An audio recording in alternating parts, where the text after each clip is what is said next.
Bismillahirrahmanirrahim. Bismillahirrahmanirrahim. Assalamualaikum warahmatullahi wabarakatuh.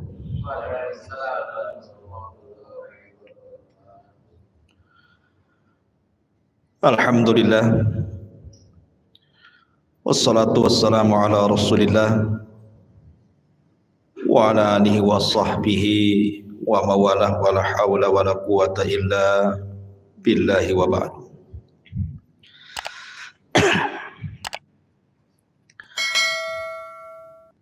Hadirin dan hadirat yang dimuliakan Allah Subhanahu wa taala. Alhamdulillah, di malam hari ini kembali kita dipertemukan di Masjid Al-Fajri Jodoh Nagoya. Salat dan salam kita hadiahkan kepada Rasul kita Nabi besar Muhammad sallallahu alaihi wa ala alihi wasallam. Pembahasan di malam hari ini biasa kita mengkaji sirah. Mungkin malam ini kita akan mengkaji tema lain biar tidak bosan. Tema ini cukup menegangkan karena bicara tentang perkara gaib. Saya beri judul kondisi manusia saat dibangkitkan oleh Allah pada hari kiamat.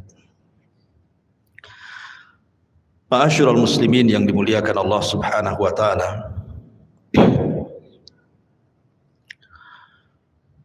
Kita tahu bahwa salah satu yang wajib diimani adalah beriman dengan adanya hari akhir. Dan hari akhir itu ada arkannya, ada rukun-rukunnya. Dan rukun-rukun hari akhir itu terdapat 5 perkara yang harus diyakini. Yang pertama, kematian. Wajib diimani, karena kita pasti mati. Yang kedua, alam barzah. Harus diyakini. Kemudian yang ketiga, alam mahsyar. Bahwa kita akan dibangkitkan oleh Allah Subhanahu wa taala dan dikumpulkan. Kemudian yang keempat, hisab, balasan. Dan yang terakhir adalah al-jaza, kesudahan daripada manusia.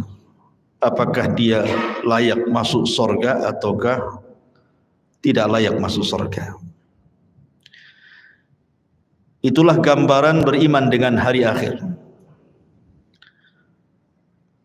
Ma'asyiral muslimin yang dimuliakan Allah Subhanahu wa taala.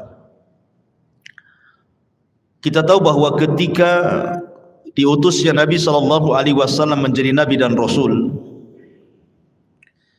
disitulah mulai Israfil meletakkan ujung trompetnya dan siap meniup, menunggu izin dari Allah Subhanahu wa taala. Kenapa Israfil baru meletakkan moncong sangkakalanya saat diutusnya Nabi sallallahu alaihi wasallam? Karena Nabi kita adalah akhirul anbiya, akhir dari seluruh para nabi. Dan kita adalah akhir al-umam, akhir dari seluruh umat. Artinya tidak ada nabi setelah Nabi Muhammad sallallahu alaihi wasallam dan tidak ada umat setelah umat Rasul sallallahu alaihi wasallam.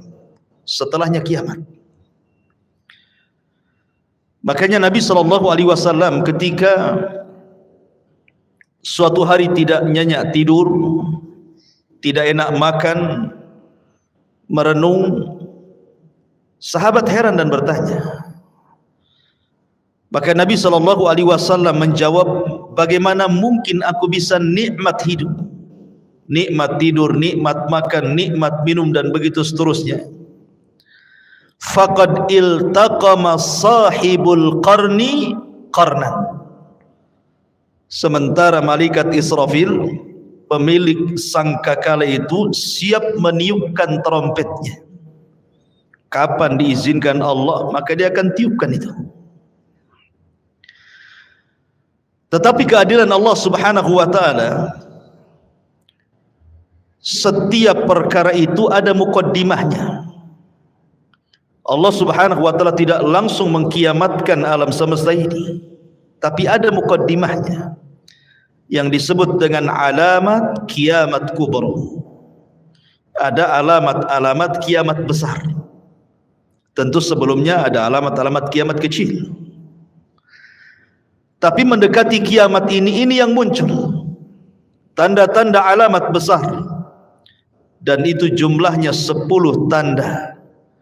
Kalau terjadi 10 tanda ini, maka habislah alam semesta.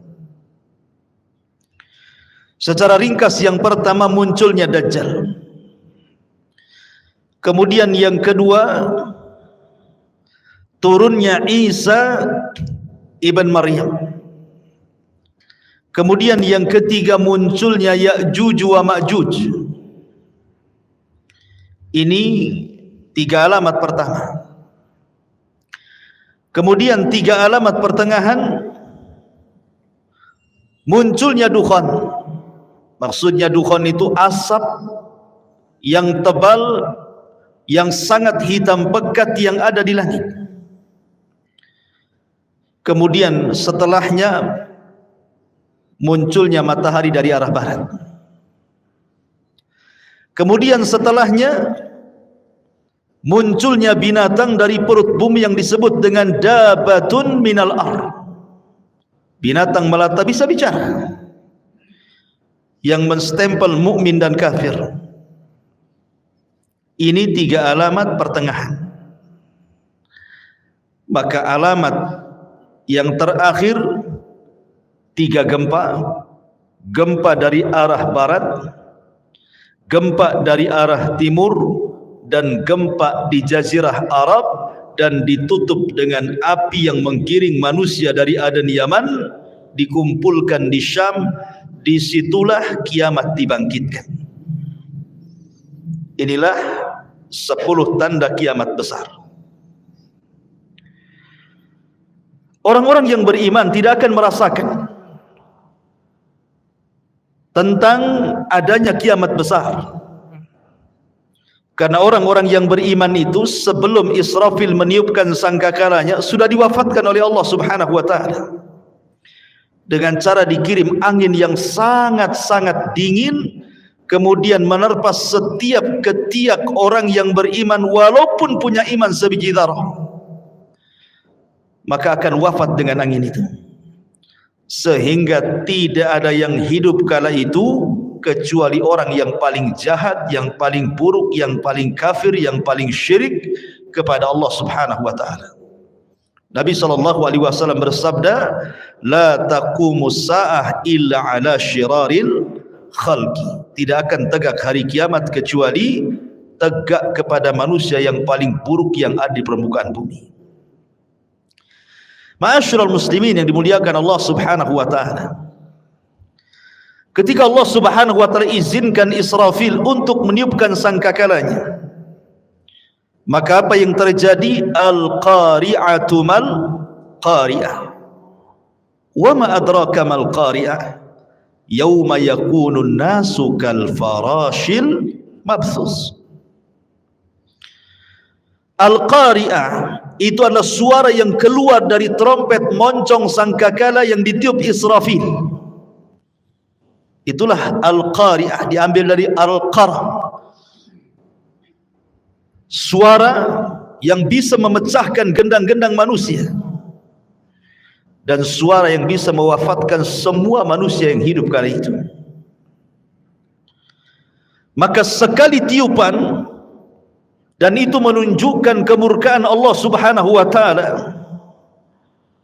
karena tidaklah mungkin Allah menghancur-hancurkan alam semesta kecuali karena kemurkaannya. Maka kiamat itu karena kemurkaan Allah Subhanahu wa taala.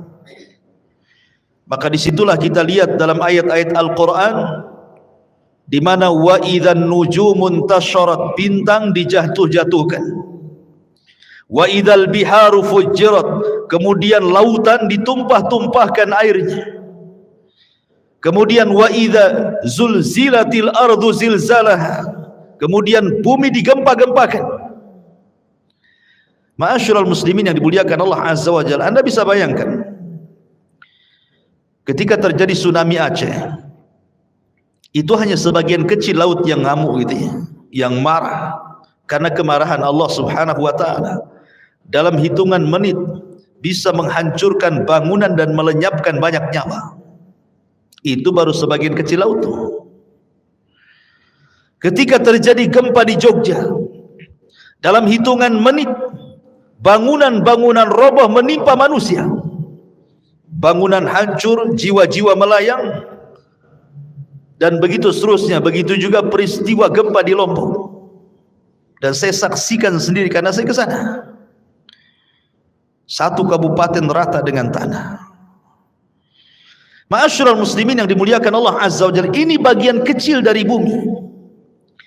Bagaimana karena Allah Subhanahu wa taala mengatakan idza zulzilatil ardu zilzalaha. Allah Subhanahu wa taala mengidhafahkan zilzal kepada ha, zilzalaha. Allah tidak katakan zilzalan. Kalau zilzalan artinya sekali gempa, boleh jadi di sini gempa, di situ tidak gempa. Tapi ketika zilzal kemudian diidhafahkan kepada ha yang kembali kata ganti ini kepada bumi, artinya satu bumi gempa. Kalau sudah satu bumi gempa, mau lari kemana? Kalau gempa di Batam bisa lari ke Tanjung Pinang, gempa di Tanjung Pinang bisa lari ke Medan, kan gitu. Tapi kalau di Medan gempa, Tanjung Pinang gempa, Batam gempa, semua daerah gempa, lah mau lari kemana? Maka saat itu tidak ada yang bisa lari, karena di mana-mana gempa. Ma'asyiral muslimin yang muliakan Allah Subhanahu wa taala, sampai pada waktunya Allah Subhanahu wa taala mewafatkan semua manusia, semua jin, bahkan semua malaikat. Bahkan malaikat maut Allah wafatkan juga. Ketika malaikat maut ditanya, man baki, siapa yang tersisa dari malaikat yang hidup? Kata malaikat maut, tidak ada kecuali abdukal fakir, hambamu yang fakir ini. Maka Allah mengatakan, maut, mati kamu. Sampai malaikat pencabut nyawa pun mati. Ketika itulah Allah Subhanahu wa taala menggulung langit dan mengepal bumi. Dan Allah Subhanahu wa taala berfirman, limanil mulkul yaum, limanil mulkul yaum. Kalian tahu sekarang siapa yang berkuasa? Kalian tahu sekarang siapa yang berkuasa? Tidak ada yang jawab, karena tidak ada yang hidup masalahnya. Tidak manusia, tidak jin, tidak malaikat. Makanya Allah Subhanahu wa taala menjawab sendiri, lillahil wahidil qahar. Kekuasaan itu hanya milik zat yang satu, dialah zat yang maha perkasa lagi kuat, Allah Subhanahu wa taala. Ma'asyiral muslimin yang dimuliakan Allah Subhanahu wa taala, Abi Hurairah radhiyallahu an pernah ditanya tentang jarak tiupan sangkakala pertama dengan sangkakala kedua itu berapa waktunya. Maka Abu Hurairah radhiyallahu an mengatakan 40. Sahabat bertanya, apakah 40 tahun wahai Abu Hurairah? Fa abaitu, aku enggan menjawabnya. Apakah 40 bulan? Fa abaitu, aku enggan menjawabnya. Apakah 40 minggu? Fa abaitu, aku pun enggan menjawabnya. Apakah 40 hari? Fa abaitu, aku pun enggan menjawabnya. Pokoknya di angka 40. Bisa 40 hari, bisa 40 minggu, bisa 40 bulan, bisa 40 tahun, wallahu a'lam. Tetapi disitulah Allah Subhanahu wa taala menghancurkan alam semesta sehancur-hancurnya. Ketika Allah Subhanahu wa taala menghancurkan sampai bumi yang kita pijak ini Allah hancurkan, Allah berfirman, yauma tubaddalul ardu ghairal ardi. Ketika Allah Subhanahu wa taala ganti bumi yang kita pijak dengan bumi yang lain. Maknanya, ada sebagian ahli tafsir mengatakan maksudnya mengganti bumi dengan bumi yang lain itu zatnya, artinya keseluruhan bumi. Allah hancurkan dulu, baru Allah hamparkan. Ada juga yang mengatakan sifatnya. Tapi yang jelas bahwa bumi yang kita pijak ini menurut pendapat yang kuat wallahu alam dalam bentuk bulat, nanti pada hari kiamat sudah tidak bulat lagi, tetapi Allah hamparkan sebagaimana Allah mengatakan wal ardu muddat wa alqat ma fiha wa takhallat. Dan ketika itu bumi dihamparkan dengan bentuk yang sangat putih bersih dan seolah-olah tidak pernah ada orang maksiat di atasnya. Ma'asyiral muslimin yang dimuliakan Allah Subhanahu wa taala, disinilah manusia akan dibangkitkan dengan tiupan sangkakala Israfil yang kedua. Ikhwan, ketika kiamat dibangkitkan, tidak ada satu jasad manusia kecuali Allah hancurkan. Bagaimana Allah Subhanahu wa taala bisa membangkitkan dari jasad yang dihancurkan? Ternyata Allah Subhanahu wa taala tidak menghancurkan semua jasad saat kiamat dibangkitkan. Bahkan dari Adam alaihi salatu wassalam yang dikubur lebih dulu dibandingkan kita dan seluruh anak keturunannya, yang jumlah mereka tidak ada yang tahu kecuali Allah. Berapalah jumlah yang hidup di permukaan bumi sekarang, ikhwan, dibandingkan orang yang ada di kuburan? Tentu lebih banyak mereka. Mungkin jasad mereka sudah dimakan tanah. Tetapi Allah Subhanahu wa taala dengan kuasanya, ada satu jasad manusia tidak dihancurkan Allah Subhanahu wa taala. Bagaimanapun caranya. Apa itu? Tulang ekor manusia. Tulang ekor manusia walaupun kecil itu tidak akan dihancurkan walaupun dikiamatkan bumi ini. Kenapa? Karena dari tulang ekor itulah kita dibangkitkan oleh Allah Subhanahu wa taala. Jasad boleh hancur tapi tulang ekor tidak hancur. Jasad boleh hancur tapi ruh tidak hancur. Ruh tetap Allah Subhanahu wa taala letakkan di mana? Kalau ruhnya orang-orang yang beriman Allah letakkan fil illiyin, di tempat yang paling mulia, yang paling tinggi. Tapi kalau ruhnya orang kafir diletakkan di tempat yang paling rendah, di dasar bumi yang paling rendah, yang paling dasar. Lah ketika tiupan sangkakala yang kedua, Allah Subhanahu wa taala berfirman, wa akhrajatil ardu athqalaha. Dan kami keluarkan beban-beban isi bumi ke permukaan. Wa alqat ma fiha wa takhallat. Dan kami lempar beban bumi dan semua ada di permukaan bumi. Tentu setelah bumi diganti dengan bumi yang baru. Ini jasad, belum ada ruh. Dan bagaimana Allah Subhanahu wa taala bisa membangkitkan dari tulang ekornya?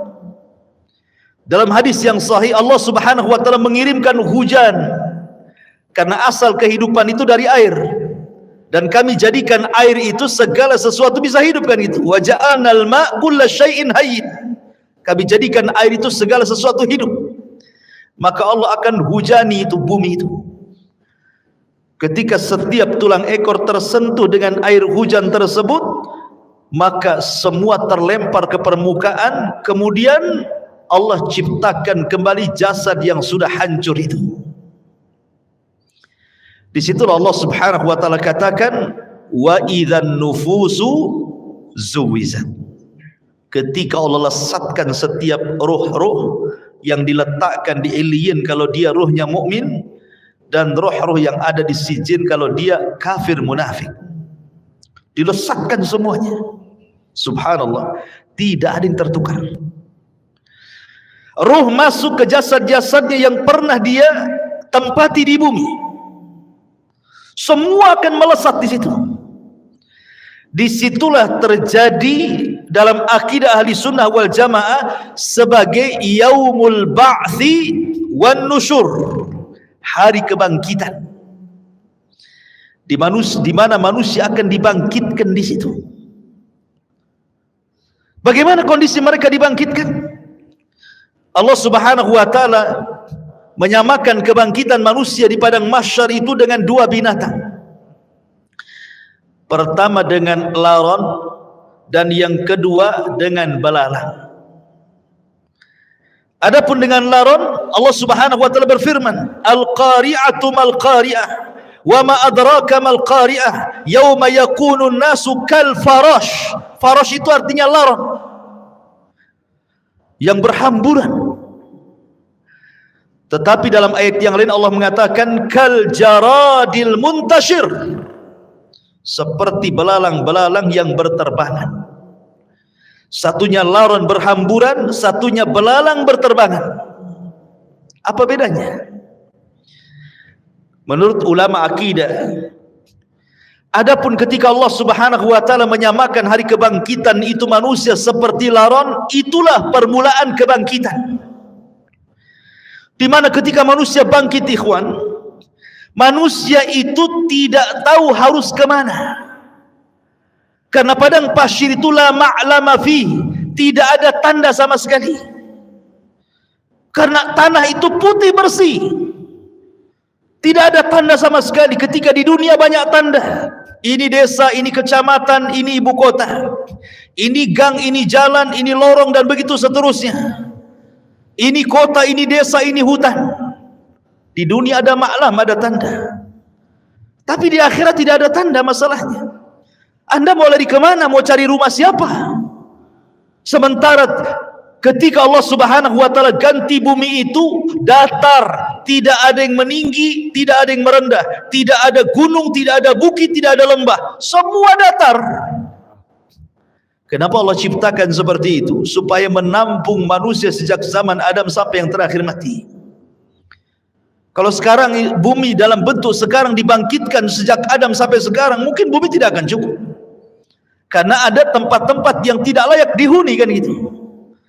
Tetapi ketika bumi didatarkan, tidak ada yang meninggi, tidak ada yang merendah, tidak ada gunung, tidak ada bukit, tidak ada lembah, semua orang bisa bangkit di situ. Ma'asyiral muslimin yang dimuliakan Allah Azza wa Jalla, ketika awal bangkit itulah Allah mengatakan seperti laron. Antum perhatikan laron, apabila ada lampu datang laron. Laron ini kalau terbang tidak ada aturan. Nabrak kawannya, tiba-tiba besoknya sudah sayapnya bertebaran di mana-mana, jatuh sana kemari, kan? Begitulah kondisi laron. Itulah awal kebangkitan. Manusia lari ke sana, lari ke sini, tidak tahu kemana harus dituju. Nabrak sana, nabrak sini. Baru setelah kemudian ada panggilan di satu titik, agar mereka mendekati kepada panggilan yang Allah Azza wa Jal perintahkan malaikat untuk memanggil, barulah mereka tertib mengarah ke satu titik. Itulah yang disebut dengan jaradil muntashir, seperti belalang. Karena belalang ini kalau terbang bersama koloninya, dia jelas kemana arahnya. Makanya Allah Subhanahu wa taala menyebutkan dengan dua binatang, belalang dan laron. Baru ke satu titik. Ma'asyiral muslimin yang dimuliakan Allah Subhanahu wa taala, di sini ada peristiwa yang luar biasa. Saat terjadi kiamat, ikhwan, semua bintang dan galaksi dijatuhkan dan ditubruk-tubrukan, kecuali dua bintang yang tidak dijatuhkan. Pertama matahari dan bulan tidak dijatuhkan. Justru matahari yang tidak mungkin berjumpa dengan bulan. Karena ketika terbenamnya matahari muncul bulan, ketika bulan kemudian terbenam muncul matahari. Tidak mungkin bulan berjumpa dengan matahari. Tapi nanti pada hari kiamat Allah katakan wa jumi'asy syamsu wal qamar. Allah gabungkan matahari dan bulan jadi satu. Inilah makhluk yang Allah Subhanahu wa taala kemudian diletakkan di atas kita 1 mil pada hari kiamat. Sampai rawi hadis ragu-ragu tentang bahasa mil dalam hadis itu. Apakah mil itu maknanya jarak? Ya, ada meter, ada kilo, ada mil. Ataukah mil itu alat untuk bercelak yang hanya 1 jengkal di atas kepala? Wallahu alam, kata perawi hadis ini. Anggaplah 1 mil itu di atas kepala itu maksudnya mil jarak. Itu saja ikhwatu fiddin sudah luar biasa panasnya. Apalagi kalau di atas kepala. Padahal di dunia ini Allah Subhanahu wa taala sudah berikan keadilan kan. Di mana matahari diletakkan pada porosnya, disesuaikan dengan daya kehidupan manusia. Sehingga manusia tidak terlalu kedinginan, tidak terlalu kepanasan. Allah letakkan persis di porosnya. Kalau seandainya matahari yang di porosnya ini mendekat sedikit ke bumi, terbakar bumi.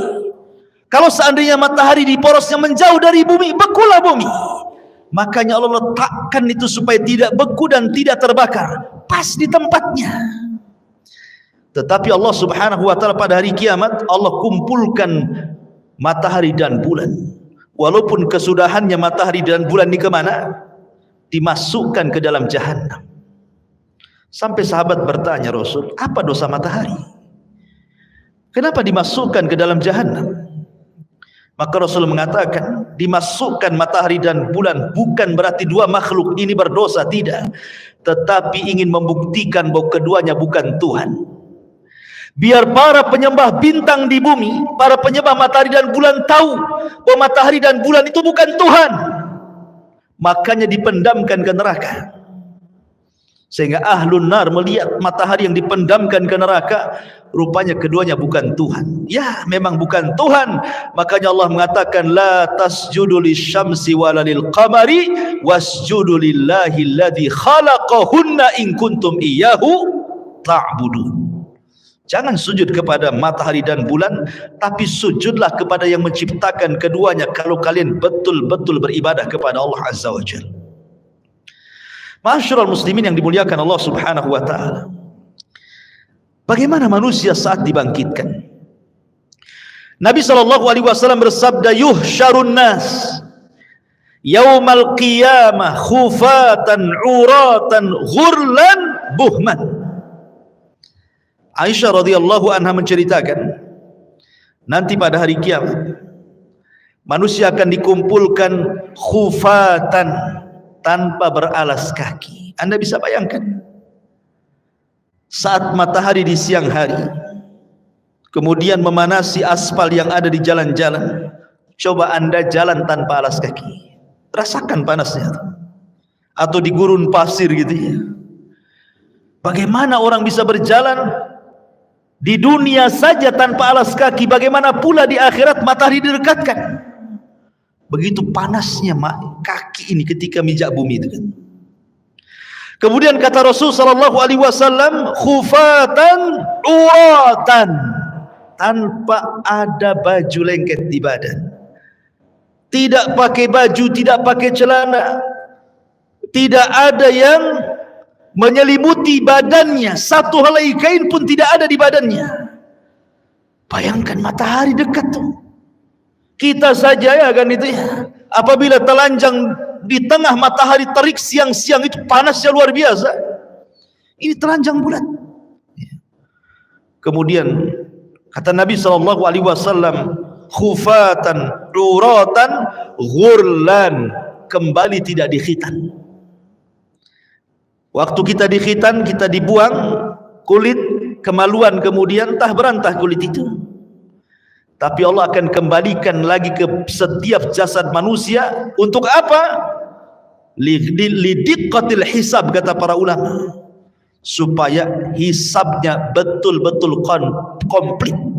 Sampai kepada masalah kulit kemaluan pun harus nempel, supaya betul-betul dihisab ya. Kemudian yang terakhir kata Rasul, ghurlan, tanpa bawa harta di badan. Artinya tidak bawa harta di badan itu ya tidak bawa apa-apa ya. Kalau di bumi ini antum pamannya safar bawa dompet gitu kan masih tenang lah tuh ya. Tetapi jangan lagi dompet, jangan lagi kartu ATM, pakaian pun tidak, celana pun tidak, celana dalam pun tidak. Lalu apa yang dibanggakan pada hari kiamat ikhwan? Itu menunjukkan bahwa Allahu aghniya wa nahnul fuqara. Allah itulah zat yang kaya, kita ini fakir ya. Karena nggak ada bawa apa-apa. Apa yang mau dibanggakan pada hari kiamat? Dibangkitkan tuh semua akan sama. Baik para raja yang dibangkitkan seperti itu, para menteri yang dibangkitkan seperti itu, orang-orang kaya yang dibangkitkan seperti itu, orang miskin juga sama. Semua sama. Tidak ada yang dibanggakan pada hari itu di hadapan Allah Subhanahu wa taala, dan tidak ada yang disombongkan pada hari itu. Ma'asyiral muslimin yang dimuliakan Allah Subhanahu wa taala. Ada sebuah hadis yang dikeluarkan Imam Muslim. Nabi SAW mengatakan, yub'atsu kullu 'abdin 'ala ma mata 'alaihi. Manusia akan dibangkitkan pada hari kiamat sesuai dengan kondisi saat dia mati. Walaupun sebagian ulama hadis mengatakan bahwa hadis ini maksudnya dibawa ketika sakaratul maut. Bahwa manusia itu saat kematiannya disesuaikan dengan kebiasaan hidupnya, gitu maksudnya. Kalau kebiasaan hidupnya dia baik, insya Allah akan diwafatkan dengan cara husnul khotimah. Kalau kebiasaan hidupnya jahat, bisa saja dia diwafatkan dalam su'ul khotimah. Tapi ada juga yang mengatakan dari kalangan muhaddithin bahwa hadis ini berbicara tentang kebangkitan. Manusia itu akan dibangkitkan sebagaimana saat dia mati. Makanya Nabi SAW, kenapa ketika orang-orang yang haji itu, yang masih menggunakan kain ihram, kemudian qadarullah meninggal, kata Nabi SAW, suruh dikafani dengan ihramnya kan?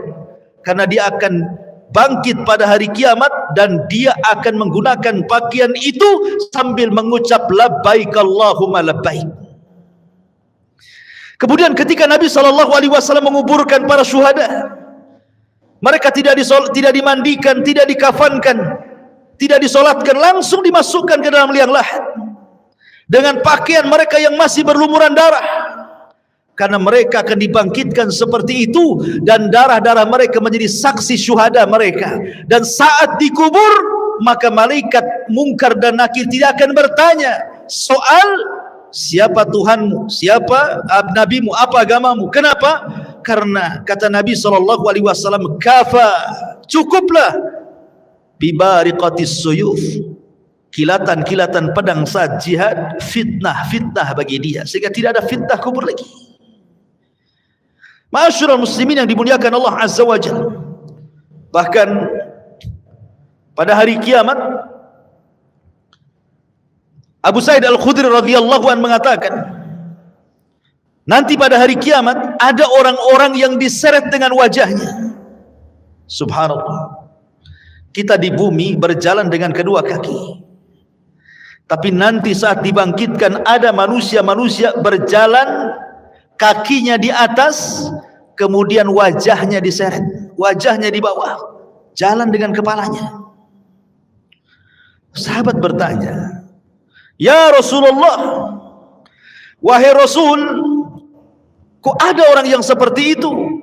Maksudnya kok bisa, bukankah di dunia dia berjalan dengan kakinya? Maka Nabi mengatakan, alaysa alladhi amshahu ala rijlaihi fid dunya qadiran ala an yamshiyahu ala wajhihi yaumal qiyamah. Kata Nabi SAW, bukankah ketika di bumi dia bisa berjalan dengan kedua kakinya? Siapa yang menjadikan dia bisa berjalan seperti itu? Allah. Maka sebagaimana Allah mampu menjalankan manusia di bumi dengan kedua kakinya, maka Allah pun mampu menjalankan dengan wajahnya pada hari kiamat. Dan mereka orang-orang kafir. Bahkan subhanallah, al-jaza min jinsil amal, ikhwan. Balasan itu sesuai dengan amalannya. Ada manusia saat dibangkitkan itu kecil, ya. Di tengah manusia yang besar-besar, dia dibangkitkan seperti semut, sehingga dia harus terseok-seok menghindari langkah kaki orang yang lari ke sana kemari. Lihatlah semut kecil kan. Kalau seandainya kita melihat semut kecil kemudian kita jalan, terkadang ada semut yang kita injak. Jadi ada ketika dibangkitkan itu, manusia dibangkitkan seperti seekor semut kecil sekali. Dia harus terseok-seok ke sana kemari, menghindari injakan-injakan manusia yang lari ke sana kemari. Siapa mereka? Mereka al-mutakabbirun, orang-orang yang sombong. Sebagaimana Nabi SAW bersabda tentang mereka, bahwa orang-orang yang sombong akan diciptakan seperti biji dzarah pada hari kiamat. Mereka terseok-seok karena menghindari injakan kaki manusia yang besar itu. Kenapa Allah buat dia kecil? Karena ketika di dunia dia merasa besar. Ya kan, orang sombong itu kan merasa besar ya. Maka Allah buat kecil pada hari kiamat.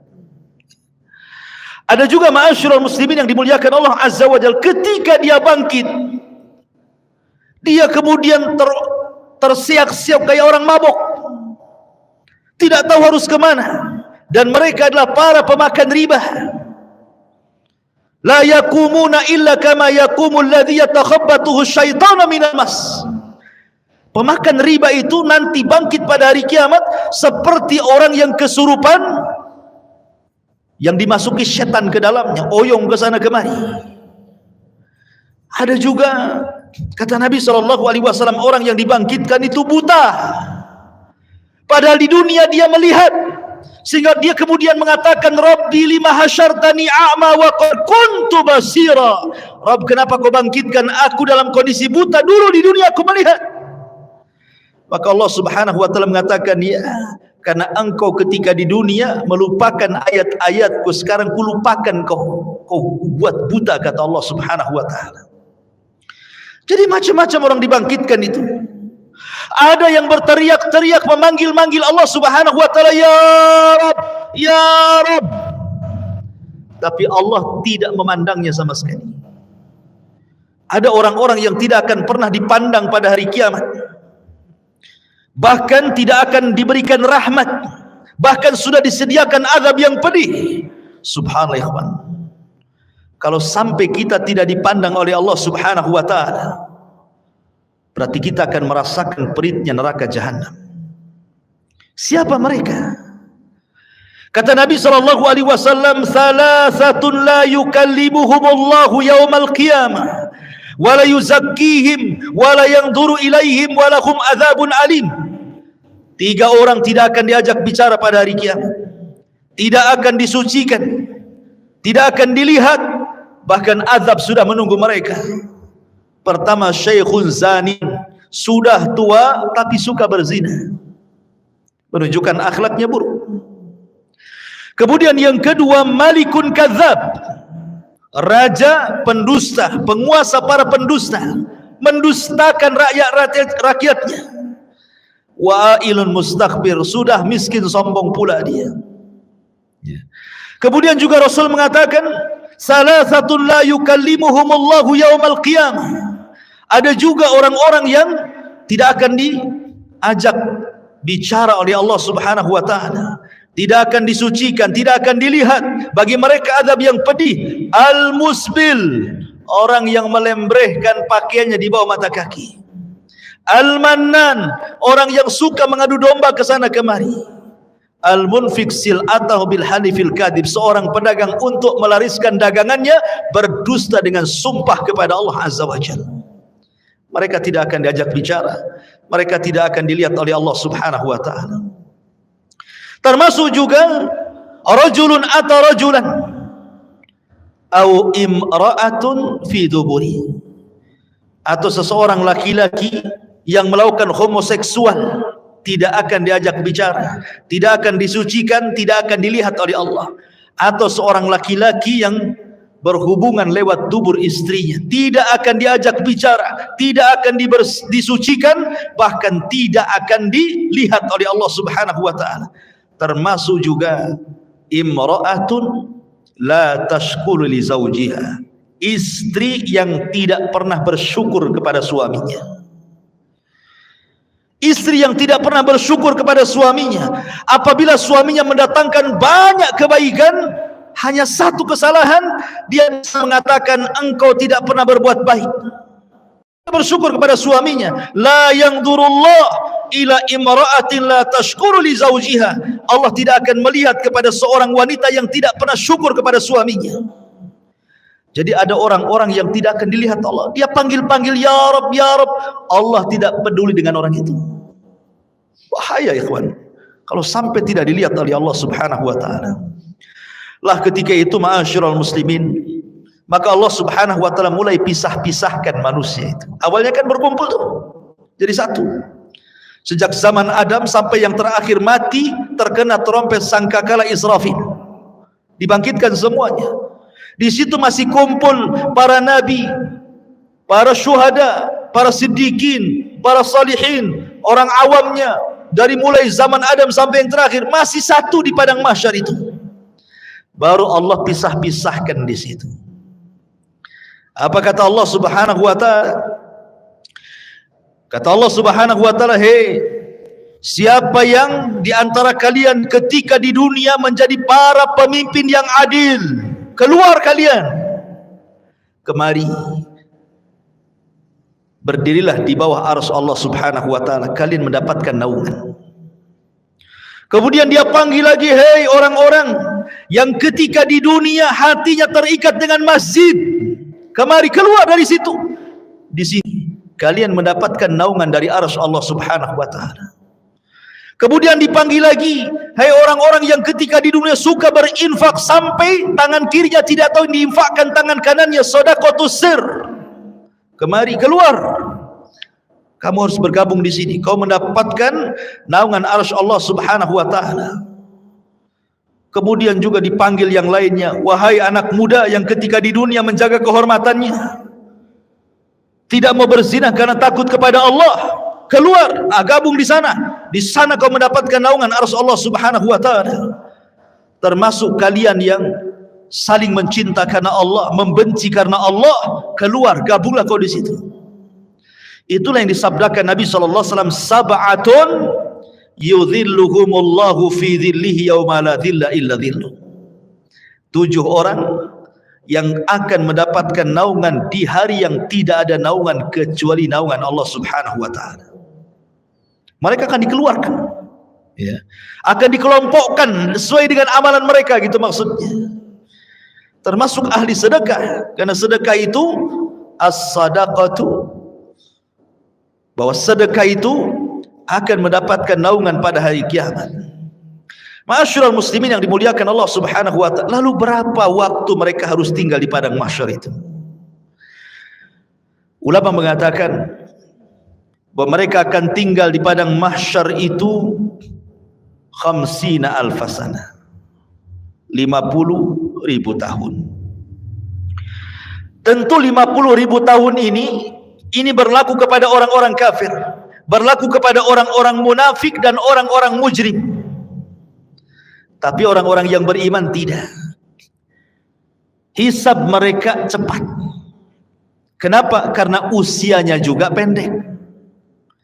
Kata Nabi SAW, "A'maru ummati baina sittina wa sab'in." Usia umatku itu berkisar 60 sampai 70 tahun saja. Karena usianya pendek, hisabnya pun cepat. Tapi kalau umat dulu kan usianya lama-lama, sehingga hisabnya juga lama. Makanya orang-orang yang beriman, mereka akan tinggal di padang mahsyar itu cuman setengah hari. Tapi setengah harinya kehidupan akhirat. Berapa setengah harinya kehidupan akhirat? Allah mengatakan, "Inna yauman inda rabbika ka'alfi sanatin mimma ta'udun." Satu hari kehidupan akhirat bila dibandingkan dengan kehidupan dunia sama dengan 1000 tahun. Berarti setengah harinya 500 tahun. Jadi orang-orang yang beriman akan tinggal 500 tahun saja. Sementara orang kafir akan tinggal 50.000 tahun kehidupan akhirat, tinggal dikali 1000 tahun kehidupan dunia. Berapa lama mereka harus tinggal di situ, ikhwan? Begitulah Allah Subhanahu wa taala hendak mengadili mereka seadil-adilnya. Ma'asyiral muslimin yang dimuliakan Allah Azza wa Jalla. Jadi manusia itu dibangkitkan dengan berbagai macam gaya. Makanya Allah mengatakan ashtatan liyurau a'malakum. Ashtat, ya. Ashtat itu artinya bangkitnya macam-macam. Ya, tadi ada yang buta, ada yang oleng gitu ya. Ada yang kepalanya di atas, kepalanya di bawah, kakinya di atas gitu ya.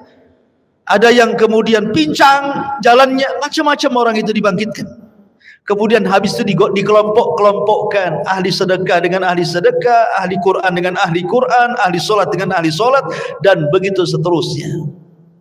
Ma'asyiral muslimin yang dimuliakan Allah Azza wa Jalla, disinilah banyak peristiwa. Banyak peristiwa yang akan dilalui. Apa saja peristiwa setelah kematian itu? Kalau boleh saya singkat, nanti saya bentangkan sedikit. Yang pertama sudah saya jelaskan, kebangkitan. Yang kedua, hasyar, pengumpulan manusia di padang mahsyar.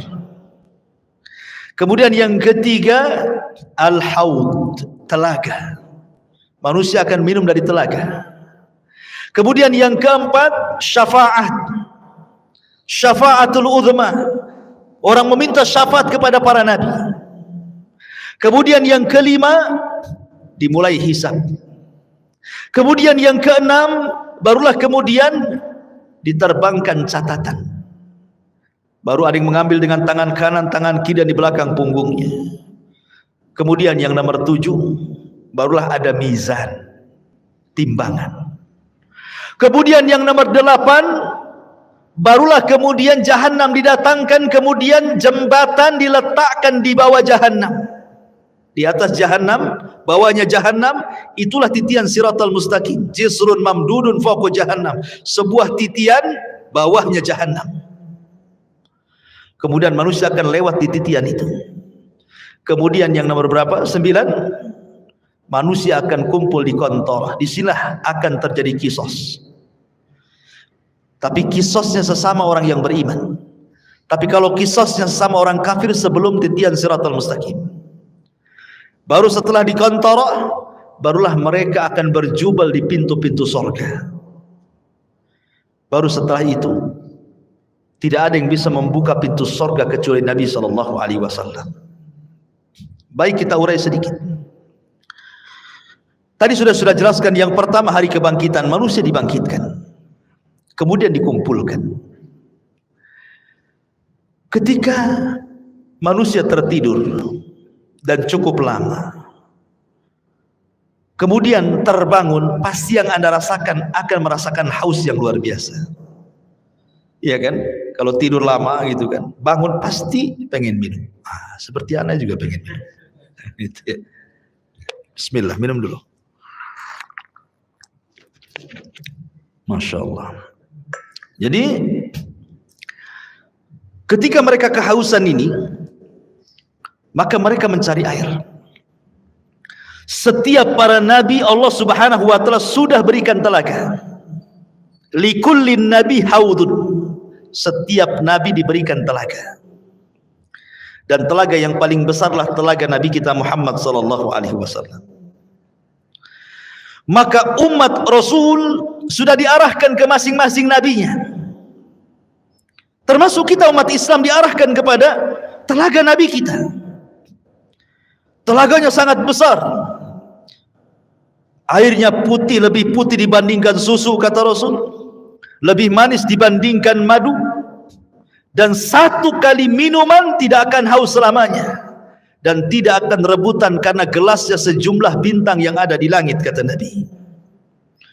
Dan orang yang pertama dibolehkan minum, merekalah orang-orang Ansar dari kalangan sahabat Nabi SAW. Lah kenapa tidak muhajirin? Bukankah muhajirin adalah as-sabiqunal awwalun? Mereka lah yang awal-awal masuk Islam, baru kemudian Ansar kan gitu. Kenapa di akhirat orang yang pertama minum orang Ansar dulu baru muhajirin, terbalik? Ya.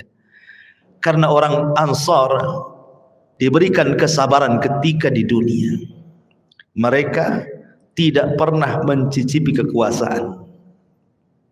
Khulafaur Rasyidin semua dari muhajirin.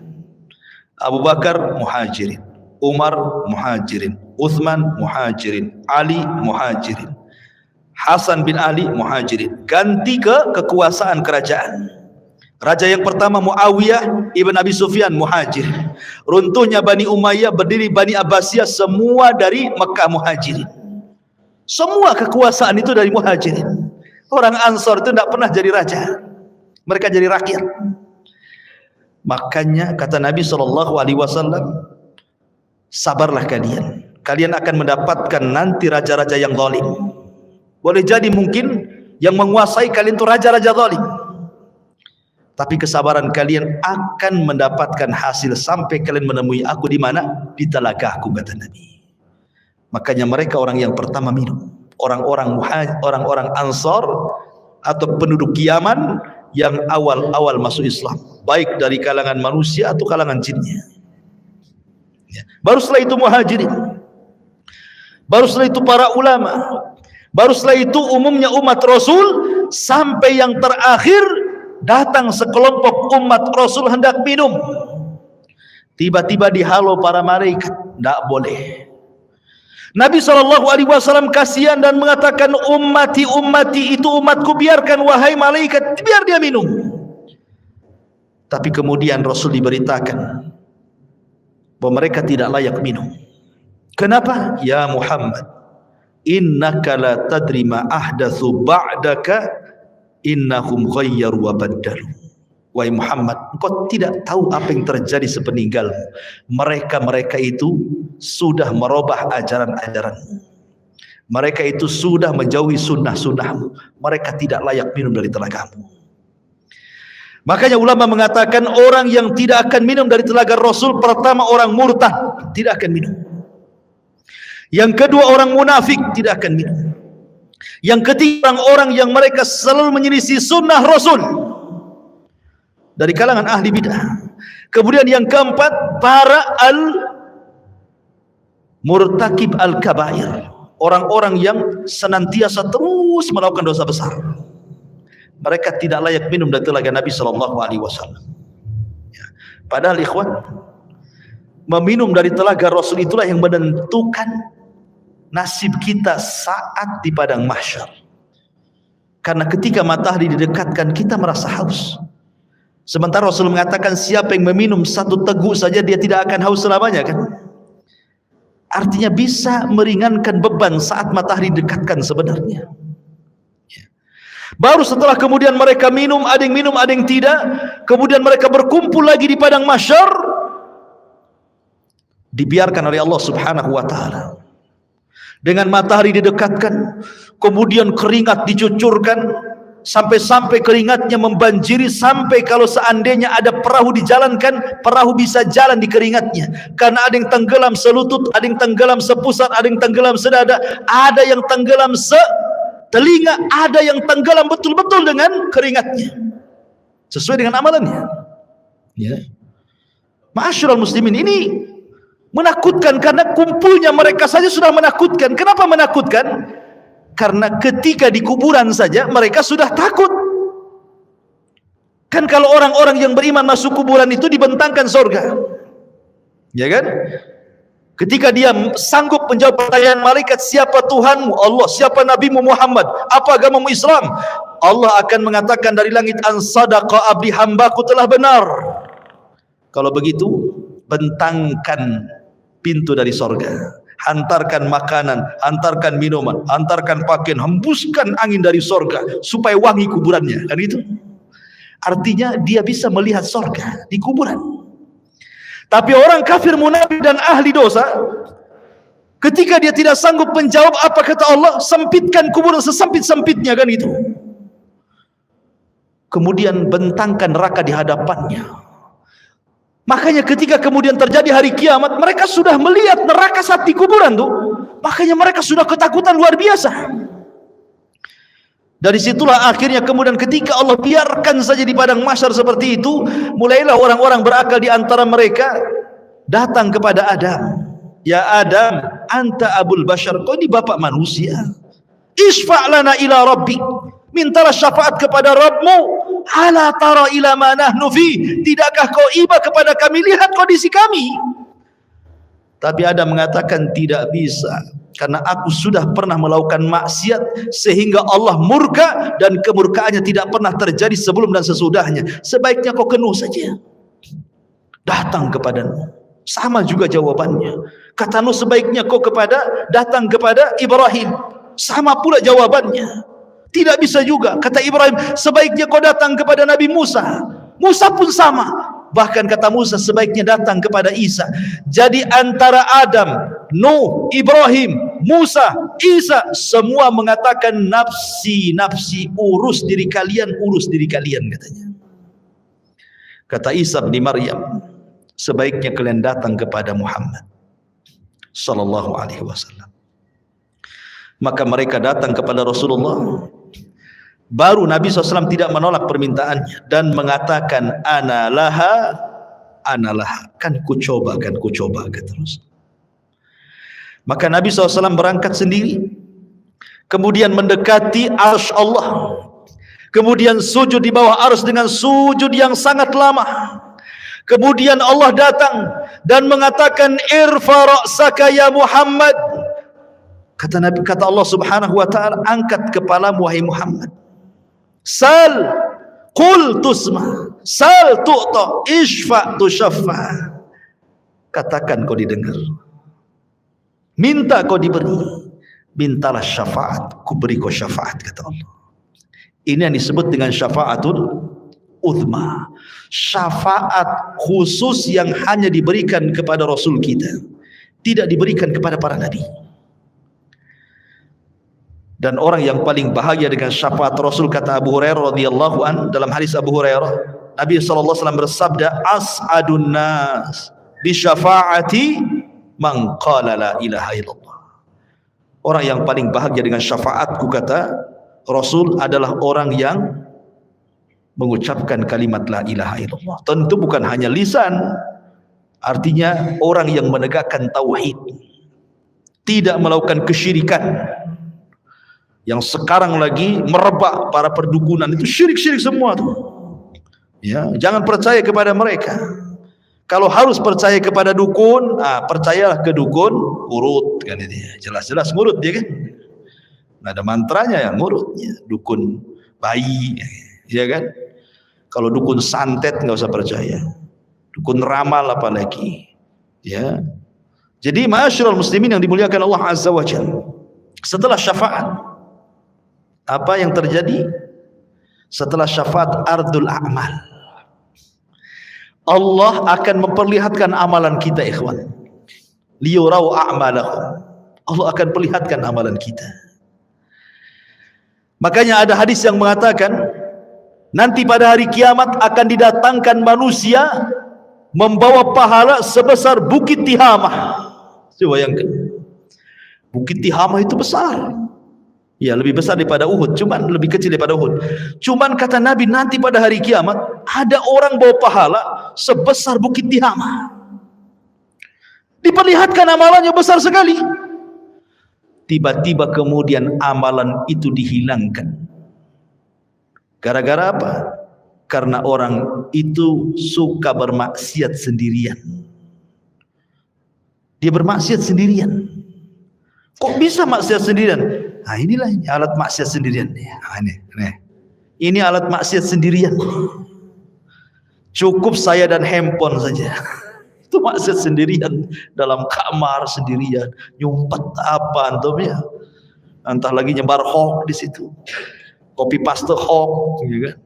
Atau apalah yang dilihat di situ. Ya. Waktunya sholat masjid aja situ kan. Ini maksiat sendirian. Nanti ada orang pada hari kiamat pahalanya sebesar gunung Tihamah. Rupanya setelah diperlihatkan itu saja, tiba-tiba dihilangkan. Kemudian ditanya kenapa dihilangkan? Itulah akibat maksiat kesendirian tadi. Ada juga orang yang datangkan, masya Allah, di dunia ahli sedekah. Ada masjid perlu bangunan disumbang dia, ada madrasah perlu uang disumbang dia, ada fakir miskin butuh biaya disumbang dia. Tidak ada tempat kecuali disumbang dia. Dipanggil oleh Allah, diperlihatkan amalan dia di dunia, dibuat layar tancap, seolah-olah dia diingatkan, tuh kamu tuh waktu di dunia itu, tuh kamu bawa uang ke masjid ini, kau bawa uang ke masjid itu, kau bawa uang ke panti asuhan ini. Diperlihatkan amalannya di dunia. Kemudian Allah mengatakan, betul itu kamu tuh yang jalan ke sana kemari? Oh iya, dengan bangganya. Itu saya, wahai Allah. Ya. Kemudian Allah mengatakan, untuk apa kau amalkan itu? Maka dia mengatakan, saya bersedekah untukmu ya Rabb. Kata Allah, kadzabta, dusta kamu. Kadzabta, dusta kamu. Engkau bersedekah itu supaya engkau dianggap dermawan. Engkau bersedekah itu supaya engkau dianggap pemurah. Engkau bersedekah itu supaya dipuji manusia. Kadzabta, dusta kamu. Akhirnya malaikat bawa ini seret dia ke neraka. Didatangkan lagi para mujahidin, kemudian diperlihatkan bagaimana saat jihad dia banyak membunuh musuh, akhirnya dia mati syahid. Diperlihatkan sama Allah itu, betul kamu itu? Oh iya, itu saya wahai Rabb. Apa yang melakukan? Ustushhidu fik, aku mati syahid karenamu ya Rabb. Kata Allah, kadzabta, dusta. Itu bukan. Kau ini perang hanya supaya orang menganggap kau pahlawan saja, kau pemberani, supaya dikenang orang. Tidak. Kadzabta, dusta kamu. Seret, masukkan dia ke neraka. Didatangkan lagi orang pakar Quran, alim bil Quran. Sehari-harinya dia baca Quran, dia ajarkan Al-Quran, dia baca Quran, dia tegak kepada Allah dengan Al-Quran. Diperlihatkan, betul kamu itu yang semalaman salat dengan membaca Al-Quran? Oh iya, itu saya wahai Rabb, katanya. Untuk apa kau lakukan? Oh, qara'tu fikal Quran, aku baca Quran untukmu ya Rabb. Kadzabta, dusta kamu. Kamu membaca Quran itu supaya manusia menganggap kau qari, ahli pakar Quran, hebat dalam Quran, dan begitu seterusnya. Kadzabta, dusta kamu. Seret ke neraka. Jadi ada orang-orang yang diperlihatkan amalannya, itu disebut ardul a'mal namanya. Baru setelah ardul a'mal masuk pada perkara hisab. Ikhwan, hisab ini mencakup pertama orang kafir, kedua orang munafik, ketiga orang yang beriman. Adapun orang kafir ada yang mengatakan tidak dihisab. Apa yang mau dihisab? Amalannya sudah lebur-lebur. Makanya Allah mengatakan a'maluhum karamadin istaddat bihri, amal mereka sudah habis, ludas di dunia saja nggak diterima. Lalu apa yang mau dihisab? Ada yang berpendapat tidak akan dihisab orang kafir, langsung ke jahanam. Tapi ada juga mengatakan tetap dihisab, hanya sekedar formalitas untuk menunjukkan keadilan Allah Subhanahu wa taala. Orang munafik lebih jahat dibandingkan orang kafir. Maksudnya munafik i'tiqad ya, bukan munafik amal. Apa bedanya munafik i'tiqad dengan amal? Kalau munafik i'tiqad itu zahirnya Islam, hatinya kafir. Jadi dia masuk Islam dengan badannya, keluar dari Islam dengan hatinya. Tapi kalau munafik amal ini masih muslim, dia hanya meniru sifat munafik. Kalau ngomong dusta, kalau janji khianat, itu munafik amal namanya. Beda ya. Dia tidak dikeluarkan dari Islam. Jadi munafik yang dikeluarkan dari Islam itu yang mendohirkan Islam, menyembunyikan kekufuran, seperti orang-orang orientalis dan begitu seterusnya ya. Kan ada orang-orang misionaris yang ingin memurtadkan kaum muslimin, pura-pura masuk Islam kan itu ya. Adapun hisabnya orang-orang mukmin ada dua. Ada yang disebut dengan hisaban yasira, mudah hisabnya. Ada yang disebut dengan hisaban asira, sulit hisabnya. Apa bedanya? Kata Nabi SAW, hisab yang mudah itu, orang ini akan ditanya oleh Allah Subhanahu wa taala semua apa yang dilakukan dia di dunia, tetapi dia tidak diwajibkan untuk menjawab, hanya mengiyahkan saja. Betul kamu zina? Iya. Betul kamu rampok? Iya. Betul kamu ini? Iya. Betul kamu itu? Iya. Betul kamu sholat? Iya. Betul kamu puasa? Ya, gitu saja. Ya. Habis itu Allah tutupi aibnya dan Allah ampuni dosanya. Itu hisab yasir, mudah. Tapi hisabnya ada yang sulit. Bagaimana caranya? Ketika dia tanya soal amalannya, dia bantah. Dia membantah Allah. Kamu juri? Enggak. Itu bantah namanya. Korupsi? Enggak. Jadi sehingga harus datangkan saksi. Kata Nabi SAW, manukisha udzib. Siapa yang ketika dihisab ada bantah-bantahan, maka akan diazab orang ini ya. Itulah yang disebut hisaban asir, hisab yang sulit. Kalau dia sampai bantah-bantahan, berarti dia mendapatkan hisab yang sulit. Tapi kalau tidak ada bantah-bantahan, dia hanya sekedar ikrar, menetapkan apa yang ia lakukan saja, habis itu Allah tutup dan Allah ampuni, berarti dia mudah hisabnya ya. Itulah yang disebut dengan hisab mudah dan hisab sulit. Lah setelah kemudian manusia dihisab, baru terjadi tatayur suhuf. Suhuf diterbangkan. Disuruh kita mengambil catatan kita masing-masing. Orang-orang yang beriman dengan bangganya dia ngambil dengan tangan kanannya. Kemudian dia mengatakan kepada manusia, "Iqra kitabak," lihat bukuku, baca katanya. Dia sudah tahu isinya apa. Tetapi orang-orang kafir, dia ambil dengan tangan kirinya dan dia mengatakan, "Duhai kiranya aku tidak pernah punya catatan seperti ini." Datang orang munafik, diambil lagi dari belakang punggung dengan tangan kirinya lagi. Ya. Baru setelah itu terjadi mizan, timbangan. Apa yang ditimbang? Badannya, amalannya, dan catatan yang dibawanya. Faman thaqulat mawazinu fahuwa fi isyatir radiyah. Kalau berat timbangan kebaikannya, dia akan mendapatkan kehidupan yang diridhoi oleh Allah. Faman khaffat mawazinu fa ummuhu hawiyah wa ma adraka ma hiya narun hamiyah. Tapi yang kemudian khaffat, ringan kebaikannya, berat pula keburukannya, maka dia masuk ke neraka hawiyah. Ya. Ma'asyiral muslimin yang dimuliakan Allah Subhanahu wa taala. Baru setelah proses mizan timbangan, baru kemudian Allah Subhanahu wa taala akan datangkan apa? Jahannam. Allah mengatakan waji'a bi jahannam. Pada hari itu akan didatangkan neraka Jahannam. Waji'a bi jahannam yauma idzin yatadzakkarul insan. Ketika Jahannam dihadirkan, barulah ingat manusia, kenapalah di dunia saya seperti ini seperti itu. Kemudian malaikat akan datang bersaf-saf, wal malaku saffan saffa. Disitulah Allah Subhanahu wa taala akan datang dan akan mengajak bicara satu persatu hamba-hambanya. Ada yang diajak bicara, ada yang tidak diajak bicara, sebagaimana sudah saya jelaskan tadi. Ya. Baru setelah itu titian dibentangkan, jisrun mamdudun fawqa jahannam. Jadi akan diletakkan semacam jisr. Jisr itu jembatan. Ya. Yang Nabi SAW katakan tentang masalah jembatan ini, kalau boleh saya ringkas, jembatan ini amat sangat licin. Jembatan ini menggelincirkan. Jembatan ini memiliki besi pengait yang sangat besar.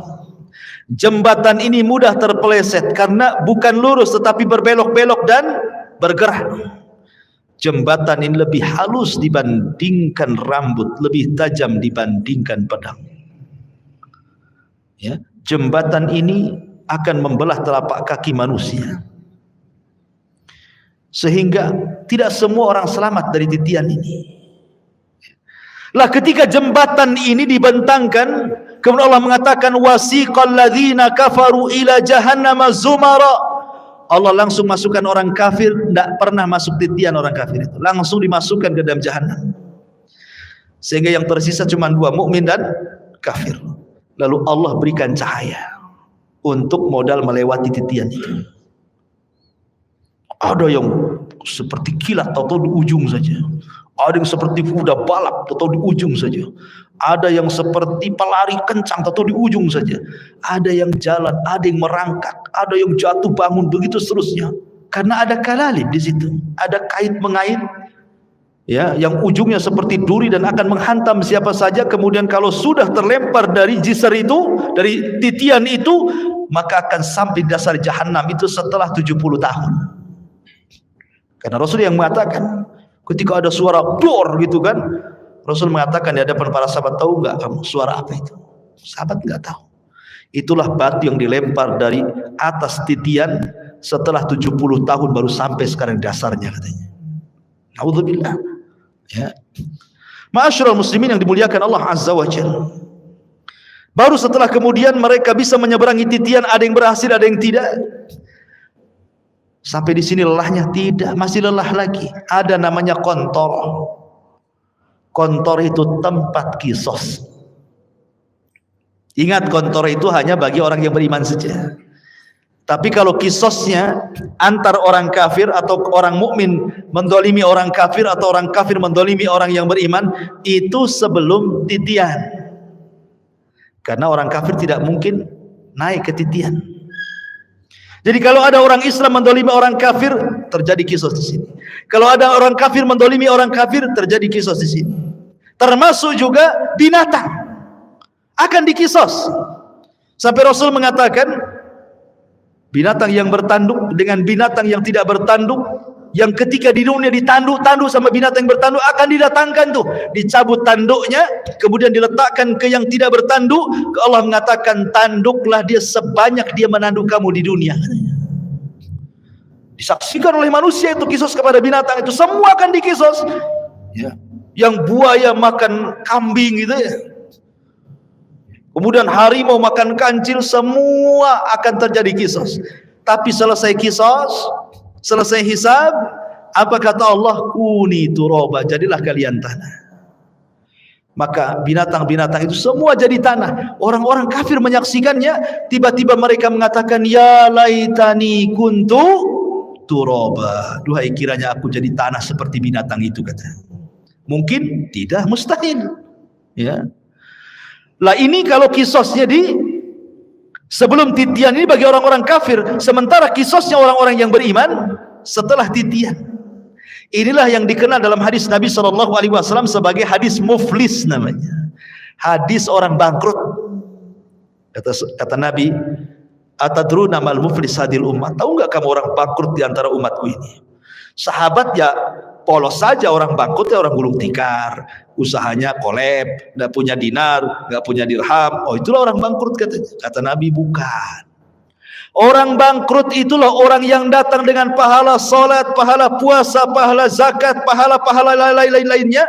Di satu waktu dia pernah mendolimi si fulan, mencaci maki, memukul si fulan, menumpahkan darah si fulan, mengambil harta si fulan, dan begitu seterusnya. Di sini terjadi antara barter pahala dan dosa. Jangan ke situ dulu kamu, sini. Dulu kau memukul saya. Mana pahalamu? Diambil pahalanya. Mau pergi lagi ke pintu surga, tunggu dulu. Dulu kamu mencaci maki saya. Sini pahalamu. Berangkat lagi, tunggu dulu. Dulu kau yang menginjak kaki saya. Tunggu dulu. Akhirnya banyak orang yang minta pahala dia, habis pula pahalanya. Ketika habis pahalanya, masih ada juga, ingat gak? Dulu kok yang ambil uang saya. Sini pahalanya. Saya tak ada pahala. Tak apa kok tak ada pahala, aku punya dosa, nih dosaku ambil. Gitu kan? Datang lagi. Ya. Dulu kau pernah menzalimi saya, mana pahalamu? Ndak punya, nggak apa-apa, nih dosaku ambil. Bayangkan coba. Makanya Rasul mengatakan orang ini disebut orang bangkrut. Kalau ibarat pedagang itu modal habis, hutang pula numpuk. Ya. Orang ini habis pahalanya diberikan orang, dosa pula ditanggung dia, gitu maksudnya ya. Makanya disebut bangkrut orang ini. Kalau masih tersisa pahalanya, ada kesempatan masuk surga. Kalau tidak, dicemplungi lagi ke neraka.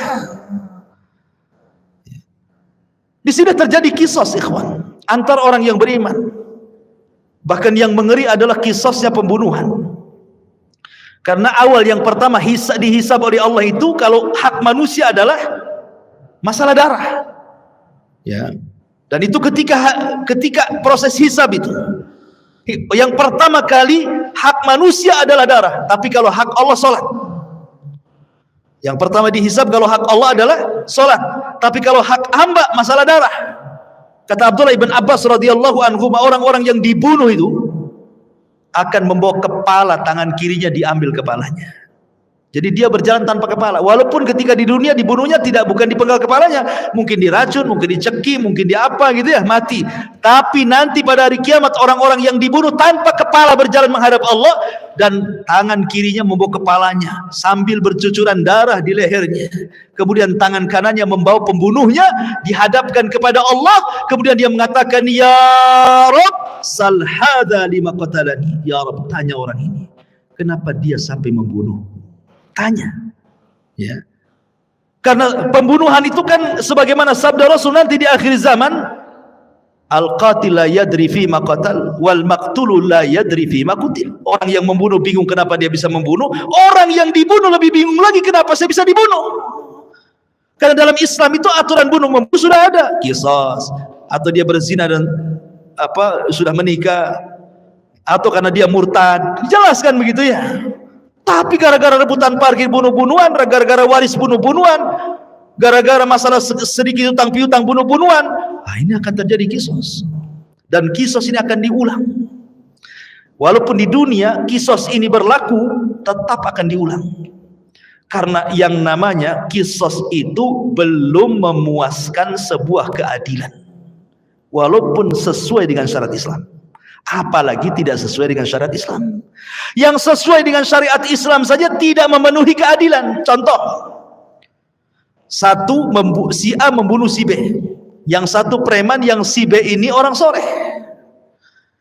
Si B ini dia penopang keluarganya, yang satu ini preman. Dibunuhlah orang baik ini, kemudian datang ke mahkamah Islam, diponis qisas, dibunuh premannya, akhirnya sama-sama mati kan. Tapi bagi keluarga belum ada keadilan. Ini yang mati orang baik ya, ketika dia sudah meninggal akhirnya terputuslah nafkah ke keluarganya. Ini yang preman dibunuh lagi, yang keluarganya aja nggak suka dia preman, biarkan aja dia mati kan. Jadi belum memenuhi keadilan kan hati kita ini. Maka di akhirat diulang lagi supaya memenuhi keadilan.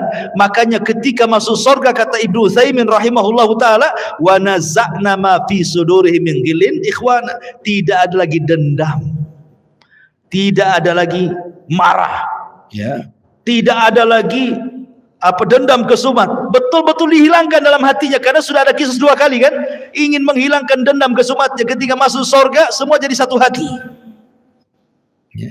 Jadi terjadi kisah tuh. Kembali ke kontora. Setelah kontora itulah adalah pintu-pintu surga.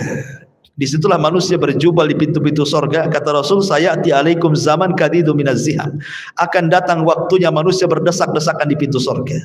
Tidak ada yang bisa membuka pintu surga. Sampai pun Adam tidak bisa membuka pintu surga kecuali Nabi kita Muhammad SAW. Ana awal man aftatihu babal jannah, saya orang yang pertama kali membuka pintu surga.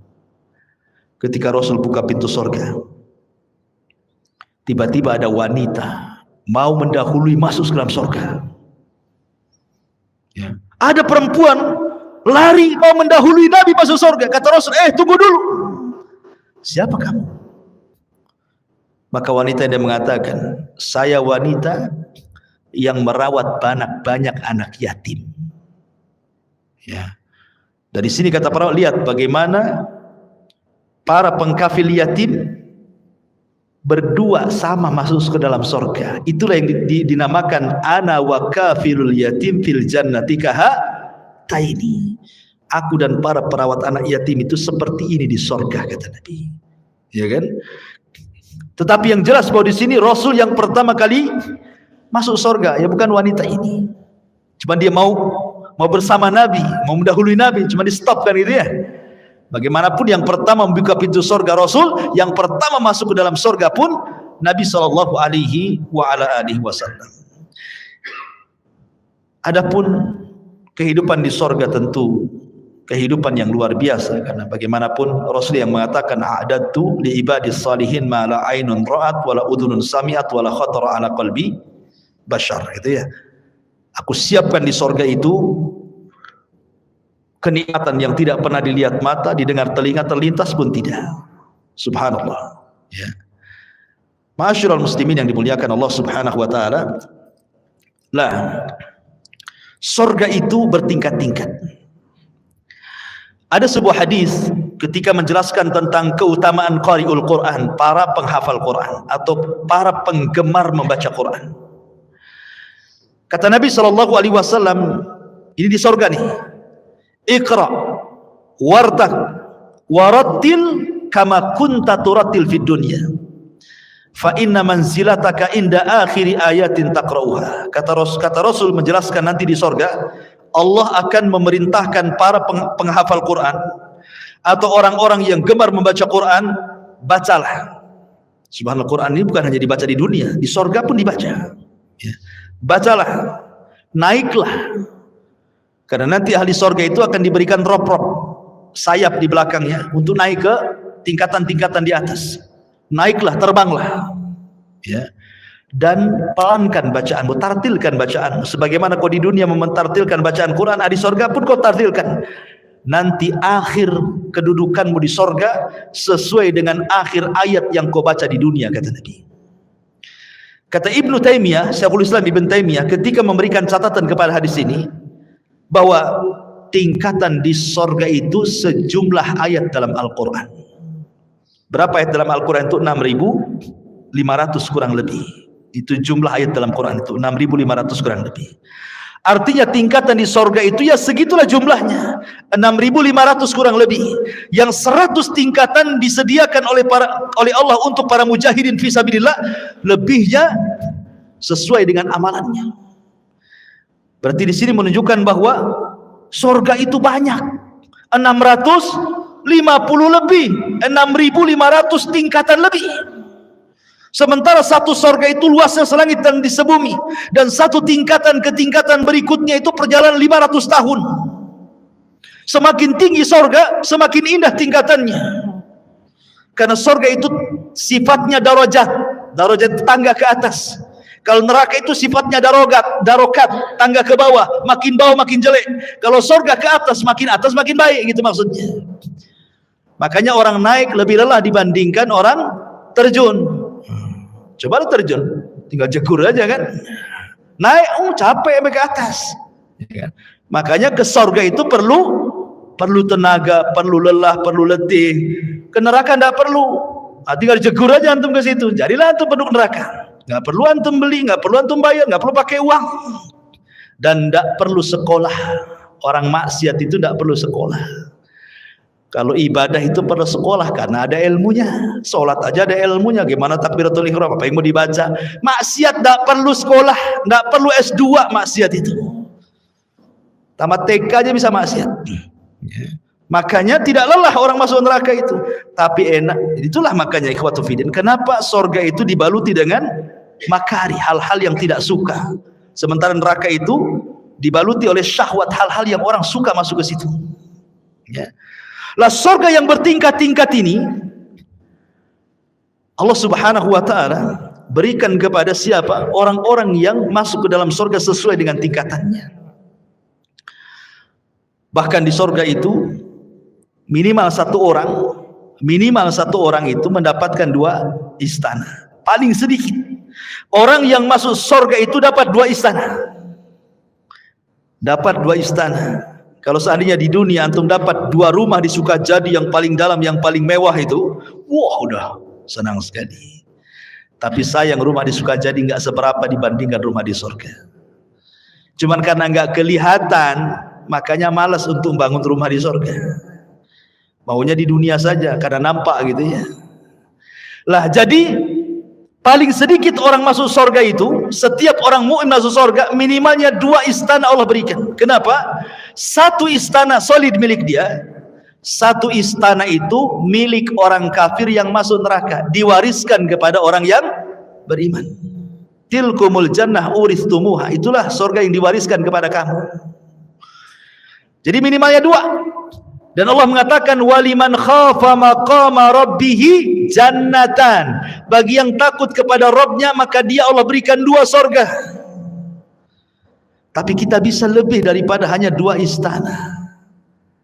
Bahkan setiap hari antum bisa menambah istana itu dengan mudah. Kata Rasul, barang siapa yang membaca qul huwallahu ahad Allahus samad lam yalid walam yulad walam yakul lahu kufuwan ahad 10 kali dalam sehari semalam, banallahu lahu baitan fil jannah. Allah akan bangunkan antum istana di surga tanpa modal. Cukup baca qul hu 10 kali. Modal? Tidak. Modal ngomong saja. Kalau antum bangun rumah, sak jelek-jelekan di kos-kosan, keluar uang pondasi, uang bata, uang batu, uang semen, uang spandek, uang keramik, macam-macam. Cukup kulhu 10 kali jadi itu istana di surga. Tapi baca kulhu aja malas, ya kan? Karena nggak nampak masalahnya. Coba kalau seandainya saya kasih rumah antum, nggak usah di Sukajadi, di Ban Kampung 1. Tapi kulhunya jangan 10, 5.000. Oh, langsung pada daftar tuh besoknya. Siap Ustaz. 5.000 kulhu, baca kulhu. Yang penting dapat rumah saya. Itu di dunia ya kan. 5.000 kulhu dia baca loh. Ini tidak perlu 5.000 kulhu, 10 saja dapat loh di sorga. Tidak mau baca juga. La haula wala quwwata illa billah. Jadi itulah memang namanya keimanan kepada yang gaib itu memang perlu keyakinan. Makanya kenapa dalam awal surah Al-Baqarah itu ciri orang yang bertakwa itu yang pertama kali beriman dengan gaib. Ya, yang gaib itu harus diimani. Sebab kalau tidak beriman yang gaib ya tadi akhirnya nggak yakin dengan sorga. Bukti nggak yakin dengan sorga, Allah pilih amalan-amalan yang bisa membangunkan istana di sorga, nggak juga orang tertarik. Ada bangun masjid nih. Kan bangun istana di sorga tidak harus satu masjid dia bangun. Satu sak semen pun jadi itu antum bangun rumah di sorga. Satu keping keramik pun jadi. Satu lonjor besi pun jadi. Enggak juga nyumbang.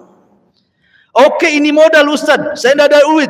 Ya tadi ya nggak modal ya kulhu itu 10 kali. Tak ada modal itu. Itu aja masih susah baca kulhu. Atau yang nggak modal lagi.